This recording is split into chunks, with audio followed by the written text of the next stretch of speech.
It's data centers, that means fiber optic transmission, and every other ancillary infrastructure service that provisions both 5G as well as other forms of telecommunication infrastructure. Thank you. And Omar, I think in a way, Tawal is already positioned as a digital infraco. Tell me a bit more about your position there. Thank you, Matthew.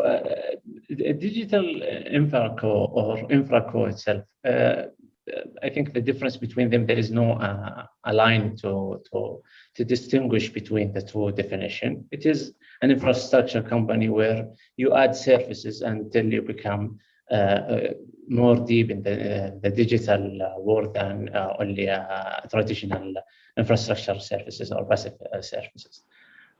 Yes, as you just mentioned, we started in Tawal from an infrastructure company, where we did not just own tower and rent the space of the tower, where we do the whole service as the whole infrastructure as a service, including the tower and all associated scope within that site, to be honest. And we put our roadmap plan that we will go, and we keep updating this one based on a lot of input from the market, from the technology itself is changing those plans or changing the priority of those products. Okay, thank you. And Gayan, could you tell me a bit more about how you're viewing digital infrastructures from e.co? Hi, Matthew. We are the biggest multi-country Asian tower company based out of Kuala Lumpur, so 32,000 towers. We represent about 1 in any 4 towers in our home 6 markets. So with that scale, we go away from tower power business to add additional things is a function of 2 things. One is monetization of the same locations. We install tower power, and a CapEx of recovery versus monthly lease fee. There's a daylight between the two. So for us to bridge that gap, selling more and more components in the same location is one critical factor. Second one, it has to be shareable. Whatever we sell has to be shareable more than a single operator. Those are the underlying principles behind going beyond our business. So we've done DAS in almost our 3-4 markets. Small cells, OFN connectivity for our location. These are the kind of current product portfolios we have. But as you mentioned at the very beginning, when the industry moved into the 5G, you need about more structures, 10 times more structures for square kilometer, 2 times of power. Uptime moved from 4 minutes a month to 0.4 minutes a month. So therefore, there are other additional products we can offer, edge computing, antenna service and stuff like that. Those we are incubating, not commercialized as yet. We're doing POCs and stuff like that. Maybe at a subsequent time I can share that with you. So we are looking at in the decade 2020, we think this the telecom industry and the network going to change. And therefore the tower industry also have to change. So we are looking at those building blocks to get to that 2020 decade product offerings. Thanks, Matthew. Excellent. So I'm just being told by my colleagues that the video stream of this, we lost the first minute or two, so my introductions were missed out. So I'm just going to go back to Jeff and allow Jeff and Omar and everyone to introduce themselves, and then we'll continue the discussion. Just want to make sure that is on the record for people tuning in. So Jeff, just to go back, if you're able to introduce yourself quickly and Helios. Jeffrey Schumacher, I'm the Director of Commercial at Helios Towers. We are an infrastructure provider across the Middle East and Africa. We operate in 6 markets and have a little over 9,000 towers under management. Great, thank you. And I'll come to Omar as well. This is Omar Rashid. I'm head of commercial planning and development from Tawal in Saudi Arabia. As you know, Tawal is, by the way, tomorrow is the birthday of Tawal. So tomorrow will complete the 2nd year. Happy birthday. We are having, thank you. So we are having an ambitious plan, where as it was discussed through the past 2 days. Great, and Gayan, if you wouldn't mind, and then we'll come to Hussein. Yeah, so I'm head of strategy for e.co. We are an Asian tower company based out of Kuala Lumpur, 32,000 owned and managed towers. We are a carve-out of Axiata Group. Great, thank you. And Hussein, if you wouldn't mind introducing yourself, Asia Consultancy Group, and what it is that how you would define a digital infraco. Yeah, so I'm Hussein Abdul Khalid, the Chief Operating Officer for Asia Consultancy Group. We are a digital infraco, as you may position it. We did start off, I mean, ACG is made up of ex-telcos who saw a window of opportunity to provide consult services on design, on planning, and then mushroomed to become a telco, where they saw a gap in the backbone creation for the MNOs, where, you know, because of the environment, it was easier just to launch cities via VSAT, but not really go and build the towers for the backbone. So that's how ACG started off.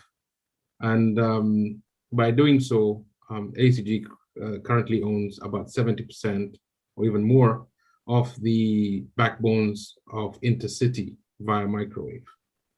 And of course, the MNOs then realized that we had the capabilities to manage sites in the most difficult areas in Afghanistan.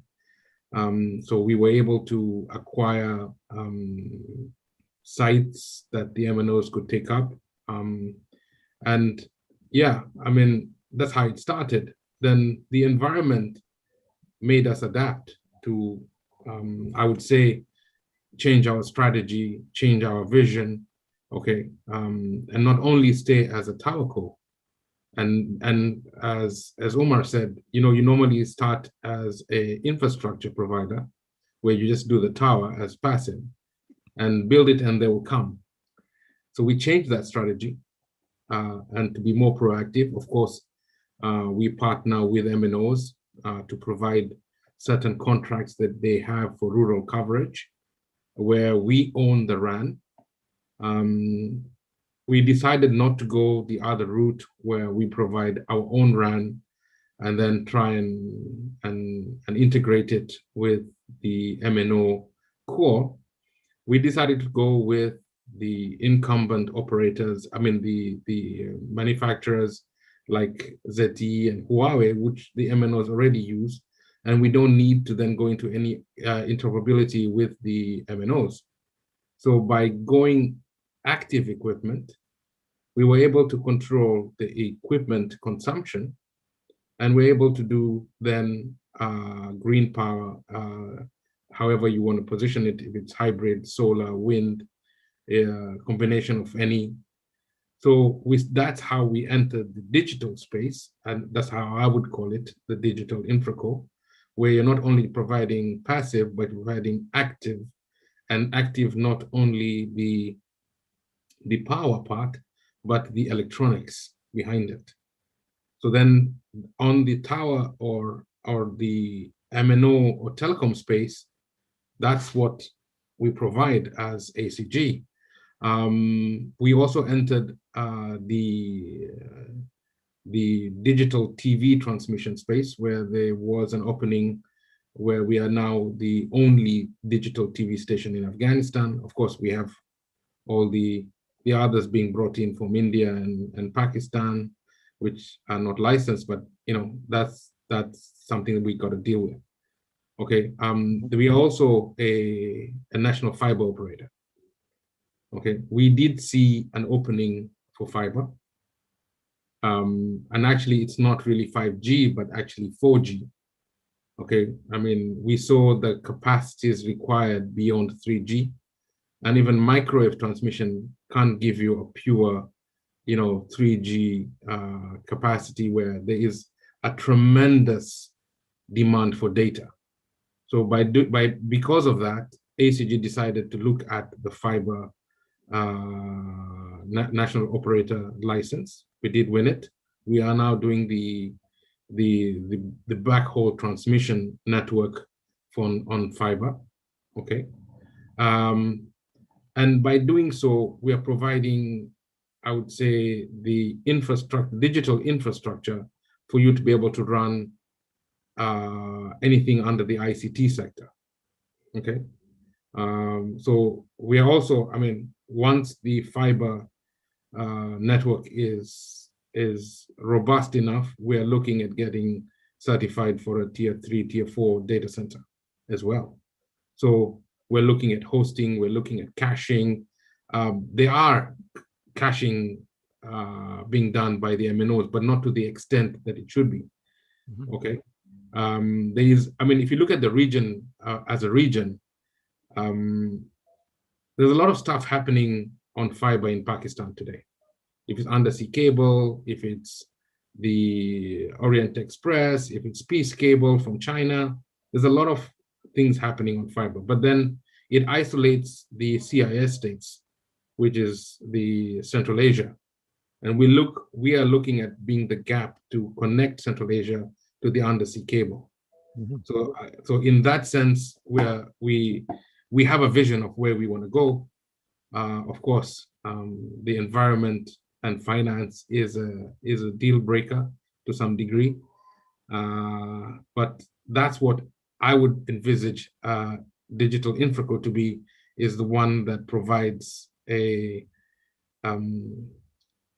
suite of digital infrastructure combined with power and passive that allows you to operate.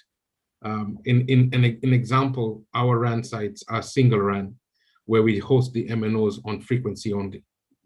So all they do is just come with the frequency, we connect them, and they're up. Okay, and we backhaul that all back to the core. It's the core, the billing is not something we want to do. Okay, now again, the pricing dynamics is something that is something that needs a lot of market intelligence on how to position yourself. But I would say digital infracos provide much more than just passive. And would you say from the evolution of ACG, it sounds like in the early days we were very much pulled towards being a digital infraco by what the mobile operators required, and now yes. Now it sounds like you're being slightly more entrepreneurial, you're going out and finding those digital infrastructure opportunities. Is that correct? Was that the pattern where you're being pulled towards it initially? Exactly. And now you've exactly. got it? I mean, I'll tell you frankly, it's just a mindset. You know, MNOs would say, oh, you know, our core business is selling airtime and data and we're not into the infrastructure part. And that only happens when operations of the infrastructure is challenging. Okay. Okay. I guess I'll come to Jeff after. I think that idea of the mobile operators sort of pulling their infrastructure providers to offer more services is quite an important one in terms of the transition to digital infracos. From Helios's point of view, have you found that pull? Is that what's driving you to look at some of these objects? Are you feeling that strong impetus from your customers to offer more digital infrastructure? Absolutely. Our customers are always interested in additional or ancillary products that we can be offering adjacent to our traditional tower product, whether or not that's in building distributed antenna networks or outdoor small cell solutions. We're constantly evaluating the feasibility of deploying the architecture, particularly as we move toward a 5G universe that has converged networks. It makes it a lot simpler for all parties involved and a lot more cost effective. Mm. Well, Hussein mentioned their pricing as well. So obviously the amount of infrastructure you can deploy is going to be determined by the willingness to pay of those customers. So how have you found negotiating that for, you know, people know a tower lease, they know a sale and lease back, they maybe don't know what it would mean to work with you in terms of fiber or small cells or in building? Well, it tends to be versus total cost of ownership of our customer provided itself, and in elements that we can provide a shared solution, we will be a cheaper option than provisioning the network itself. Okay, and Hussein, did you want to come in on that question also? Yeah, I just wanted to help Jeff on that one. I mean, Jeff said a lot about the total cost of ownership. What we have seen is a little bit of both, where I would say it's not just the tenancy ratio, okay, where you're able to put as many tenants as possible on the site, but it's to look at your actual balance sheet per site and look at what operating costs you have. What's the limit on power generation you have? And then adopt that to your customer numbers or tenancy ratio per site. Okay, so if, for example, if I'm working on a rural site where I have maximum 2,000, maybe 3,000 if I'm pushing it, 3,000 watts of power generation with a combination of hybrid, solar, wind, whatever it may be. Okay, I could have a single run equipment that I can run fully with 3 operators on, and maybe then encourage an ISP or 2 for some links or Wi-Fi hotspots. But that's it. I can't do more than that. Then would mean me changing my infrastructure. But then if I can adopt a revenue share or a fixed fee that covers my costs, okay, and ongoing operations and overheads, then I've done it, right? Okay, I'll move the conversation on, talk to Omar and Gayan about sort of what it means to actually be working as a digital infraco. So Omar, I'd like to draw some examples from Saudi Arabia. What can you share about how you're operating there in a bit more detail? Yes, before we go into the detail or the example, maybe we can sense from the discussion that going with the adjacent product, with the more digital product in the infrastructure company, is mainly linked with maybe with the 3 or 4 main, let's say, pillar or conditions. The first one is the demand of the market. So it depends on your market and how it's demanding your services. Is it the MNO willing to give up some of the service, or looking to have someone to support with some of the service, or the other way around? Also the regularity in that market. In our region, the regulator is playing a major role by defining the scope of each license and what you can do, what you cannot do. So this is also playing a major role of what you can offer as a services and what you require an additional or other license to do that. Also, the technology itself, is it mature enough to be offered, or it is? Yes, it is. We can see it as a future for our product. We can add it to our services, but as a technology is not yet adapted. Fourth is the infrastructure itself, infrastructure company itself. Is it willing to take more responsibility, take one more step, adapt with the new? Is it capable actually to have that capability? So tower is different than fiber, different than the DAS system, different than data center, and different with the extreme example that Hussein highlighting right now, that having our own run system and share it with the existing, So the capability is different. The willingness from the infrastructure itself is different. So in Saudi Arabia, we had considered all these pillars and plan ourselves ahead of the time. Although we have only 2 years right now since we started, but we have the product roadmap. We set it from the day one, keep updating those product, and started developing all of them together to make them ready on the time that we need. The steps that we take it, we move from the infrastructure of the wireless network to the IBS, the indoor DAS system business. And then in the system, the DAS system, the indoor DAS system is very popular in Saudi Arabia. It has much demand in the future and a much challenge from business case point of view from the MNO. So from MNO point of view, the demand in the market is looking for the service, looking for a neutral host provider to provide the service. The regulation is having a separate license for this one, which we have it. So it is ready for us to jump on this service, which we have done this year, and we started recently on this one. And you take it to the next level of, as you mentioned, the agenda of this meeting, the antenna as a surface, or as the coverage itself as a surface.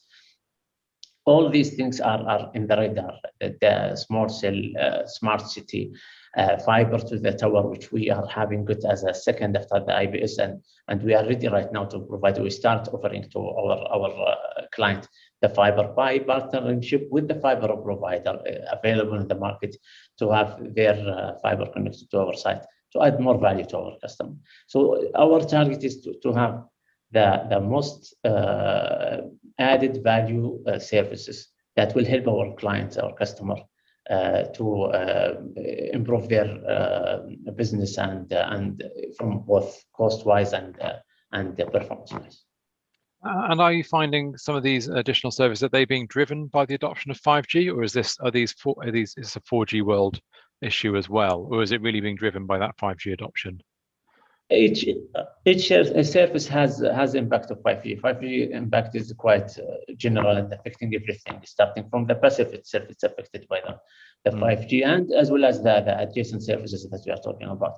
So maybe the IBS is not affected that much from the indoor base station. It's not affected that much by IBS. It's not driving the IBS, but it is driving the small cells in future. Not now. It is involving now in the future. It will drive the small cells. It will drive maybe the fiber connectivity, which was not derived by the 4G or the previous solutions.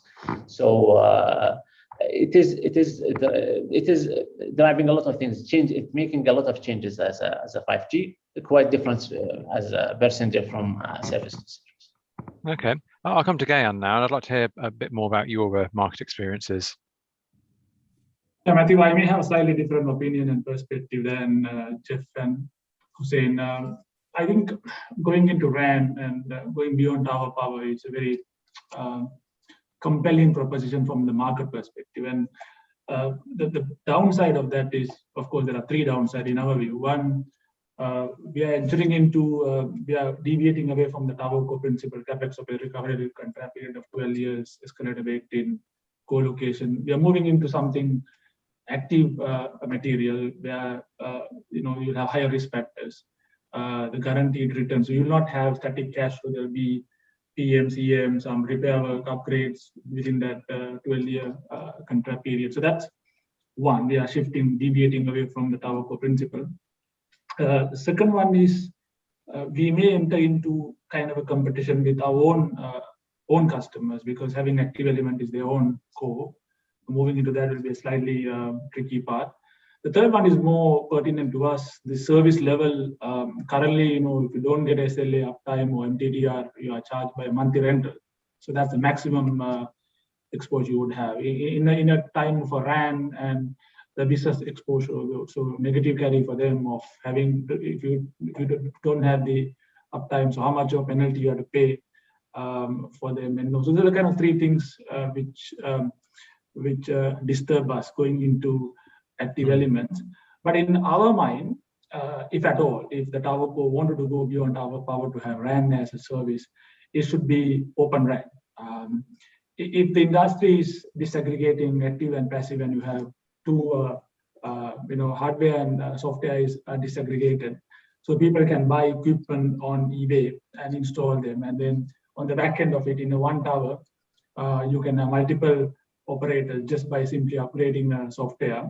In that world, in 4G, 5G, that world, the co-locatability of a tower will be less. So in hardware-defined world, for the last 35 years, if a one location wanted by more than a single operator, you have two set of baseband and the RRU. So in the tower world, we call it a co-location. So you have two set of real estate required in one place. In a software-defined world, that disappears. So you will have a single operator, and co-location will be done by themselves in the back end. Now, that's for 4G and 5G. If you go backward integrate to 3G and 2G as well, somewhere to 2025, during this 12-year contract period, you may not have our captive revenue. So that's the main issue with our business. So therefore, it makes sense for us to control the antenna technology. So going beyond tower power to have antenna and baseband part of your standard offering makes sense. So towards that, we looked at the statistics. 50% of the active equipment sold in 2025 will be software defined. End of the decade will be 80% of that. So I think we need to place ourselves, number of towers required, and how much of towers currently on hardware defined, which are giving us a co-location and captive revenue for tower industry, how much will disappear? That's a question we need to think through, and how fast we need to accelerate tower power to have antenna technology as a part of standard offering. That's we have to think that through carefully in next couple of years. At E.co, we are trialing Open RAN. We were the first successful tower company who did a Open RAN trial. Now we are into the field trial this year, multi-operator. And then we will probably do a POC with a particular customer for a location or some place. And that's how we think. And maybe 2021, 2022 will be POCs, seeing whether technically going to work or not, who are the vendors, suppliers, whether technology is mature enough. Those are the kind of validation points. And we think that in 2024, 2025, we can shift from a tower as a service to a location as a service. So whatever the equipment in the location could be belongs to tower industry, and then the telco can activate the site from their core network. So all the element from core network up to the access point could be owned, operate, and shared by the tower industry. That's what we think. I think there's two very interesting points there. One is the challenge, I guess, internally is a huge new number of skills, I guess, required to provide active sharing rather than passive sharing. But there's also this, I guess, looming threat, which you've hinted at, that towercos could be losing co-locations because you can rationalize a number of different antennas or base stations into a single object, which clearly needs less space, less leases. Yeah. Would you be able to, so in terms of the skill set required at a towerco to enter into this, what goes into building that up if we are to move into an active sharing and active management world? It seems like a whole new department that needs to be created. Absolutely. So tower industry, to provide tower and power, you need civil engineers and energy engineers. That's the core competency we had. I mean, we have perfected this over the last 7 years. We built towers faster, better, cheaper. If you look at the point-to-point capex to build a tower is about 45% better. So our team has done fantastically well. Now the question is moving away from just pure passive into have certain active element. You have RF planners, engineers behind that. And also going into, let's say, look at 5G, the uptime move from 4 minutes downtime to 0.4 minutes downtime, which means that we need to predict the downtime before it happens. And we need to look at in the past data where the downtime happened and which caused that downtime, so that the port will know that the following location is about to go down, and we'll have more batteries and more support for that location. So I think we are talking about a different category of services required. So you're absolutely right. The competency we need in our company to get to that 2025, there's a gap, and that need to be filled faster. You're absolutely right. Okay, I'll come to Hussein next and just talk about that, the gap between what a sort of grass and steel towerco does and one that does help manage RAN. So how's that managed at ACG? As Gyan said, we have the civil, we have the power, we have radio planners, which we used to do in the beginning for the MNOs. We have transmission planners, and we have an O&M team that has a mix of power and GSM technicians. Okay, so we have filled that gap, and I can say, I mean, we started single RAN in 2010, and of course, Matthew, as you said, that was market driven. Okay, driven why? We knew that we have three main operators, that's Etisalat, MTN, and Roshan. we knew Etisalat and Roshan had Huawei and ZTE. It's only MTN that has Ericsson. Okay, so we knew that if we had one of the operators, the others will come. So we have one set of equipment, active RAN, okay, on single RAN. We just host their frequency, nothing else. We control the RAN, okay. We don't have the issues that we had before, where each operator comes in with one frequency of equipment with a rectifier. So 900, 1800. You know, he wants to put in his backbone, he comes back with another rectifier. So you have an issue of, you know, the legacy pricing models of a towerco, where you have a donut, you have power consumption, you have footprint. It just complicates that whole aspect of how you charge. Because before it was just, it's a fixed fee, just put your equipment. Because you wanted a tenant, right? So here we are restricting the equipment so we can manage the power, so we can be, you know, positive on a P&L per site basis in terms of low cost.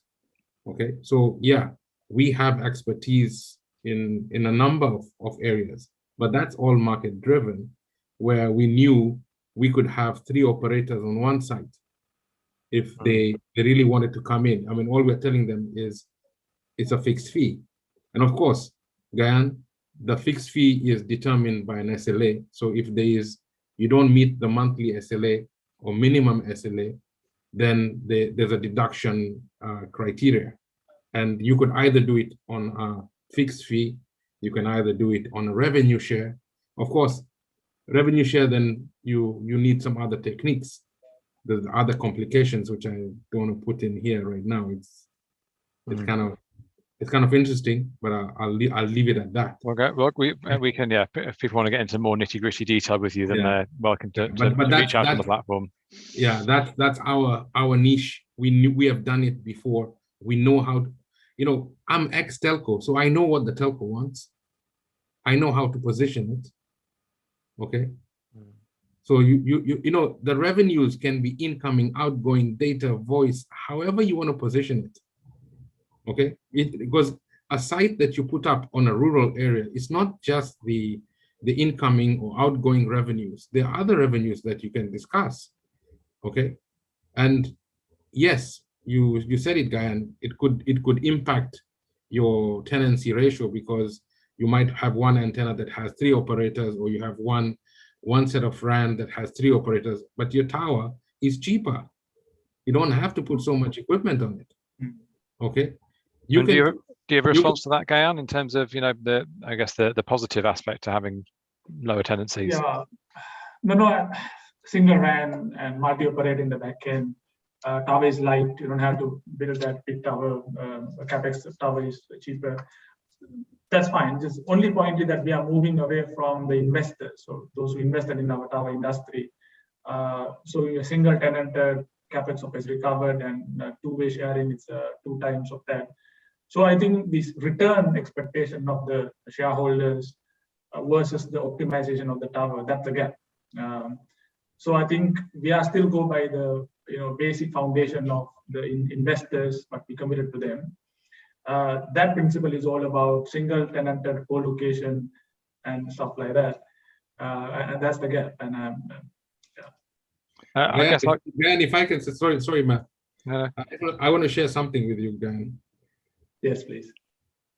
You need to educate your shareholders. Okay. When I started telco in 2001 in Kenya, okay, we had a vision with the team that I was working with. We were building towers for rent share. I mean, for sharing. And in the boardroom, I was told to shut up because it's taboo to say that you're going to have another MNO on the same tower. Look what happened today. So it's the same thing. It's a vision. It's a vision. It's a strategy. You have to go with the market. Go with the trends. You can't just say no. I just want to be the legacy towerco. Things are changing. Things are changing out there. Okay, I think I want to go to Jeff and Omar, Okay. get their views on this, because it's I think your point has been well made. Jeff, this is moving towards antenna as a service, network as a service. This will change business models, pricing.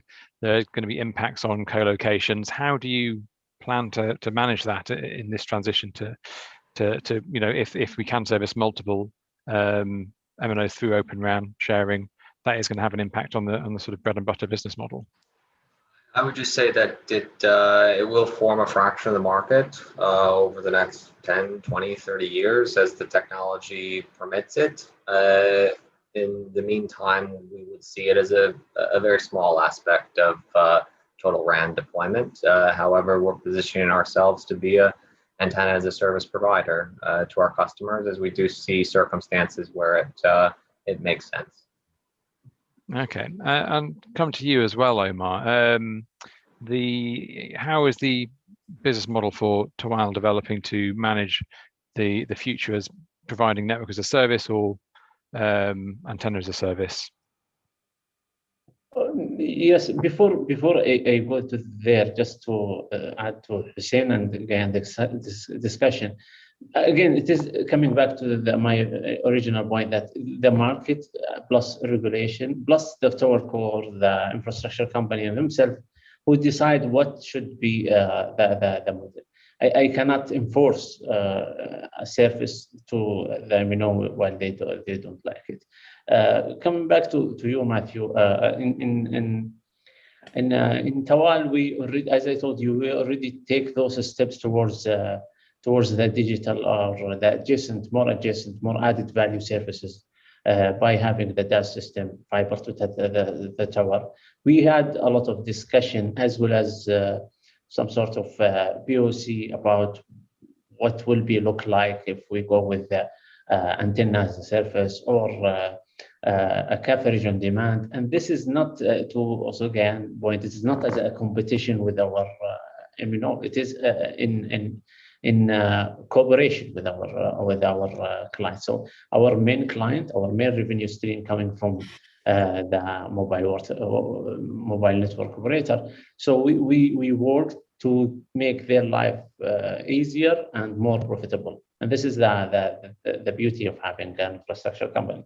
Starting from the tower, ending with as you know that the model of Midco, maybe Hussein is trying to adapt it there in Afghanistan. So from a tower core to an NetCo, there is a lot of steps between them. There is a lot of places that you can place yourself within. And this is, again, it's not 100% controlled by yourself or by your shareholders. It's controlled by the market as a main driver for those type of services. Okay, I think we're coming to the end of this. I'm just going to go around for so many sort of short final comments from everyone. So, Jeff, any final comments on this potential transition to digital infraco? I think we've touched on many different elements. The industry's changing, technology permits different business models, and at Helios, we're positioning ourselves to provide ancillary services for our customers. Hussein, any final comments? Yeah, I just want to wrap up and say that there is maybe 4 factors that determine, how you transition into an infraco provider. 1 is the market. Does your client want it? 2 is the operating landscape, your environment, your regulator and licensing. Afghanistan had actually a little bit of relaxed licensing by the regulator, so that really played an important role. And then lastly is mindset and strategy of the organization on where they want to be. Thank you. And Gayan? Yeah, I think our view is that we should not push this to our customers or the operators. That should natural progression of the industry. A few facts. Industry, there is about 2.6 billion unconnected people and 0.6 underconnected. And why they are not connected, though underconnected, is because cost per GB for telcos maintaining a legacy network still high. It's $0.5 to $4 per GB.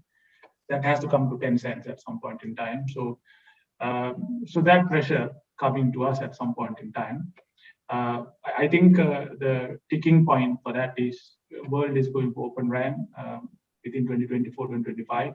When that world is going for Open RAN, there will be push towards us to have the RAN as part of the TowerCo scope. I think what we'll do for the next 3 years to prepare ourselves technically and commercially to that point.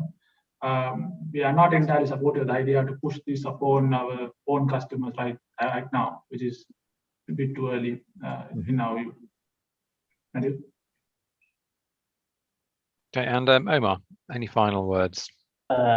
Thank you, first of all. This is the third year for the MENA meetup. And I think the first year we were talking about the concept of the TowerCo itself and trying to adapt it in the region, at least in the GCC region, North Africa region. The second year we start having a real example and a real TowerCos appearing and a lot of adaptation in the second year. Now we are talking about the moving forward to the digital infrastructure company, and those big movements in 3 years give you an indication that the market is changing by itself, technology is changing by itself, and as Hussein said, we don't have any other choice other than adapting with that market.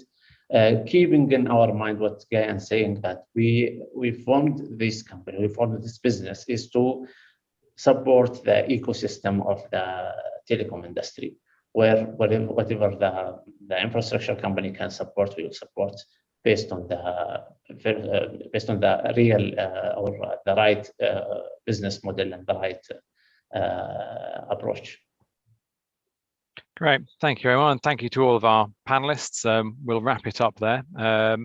This is the final session of Tower Exchange Meet at MENA, so I do just want to say to everyone that the networking will stay open, the platform will stay open. You will be able to access this session and other sessions on demand to watch later. There's lots of research which has been published, videos that are available. I want to say thank you to all the speakers on this panel and for the whole event, all of the attendees, and all of our sponsors, diamond sponsors Tawal, as well as the other sponsors, Accentria, Bladen, Enesys, IHS Towers, Rise Energy, Sur Energy, BSS, iLock, Infosec, IPT PowerTech, our exhibitors, our delegates, everyone. Thank you very much for making this possible, and for continuing to support the industry by meeting together. So thank you all very much, and I hope to see you all in the flesh for this event next year. Thank you. Thank you. Thank you. Thank you. See you. Thanks, Matt. Goodbye.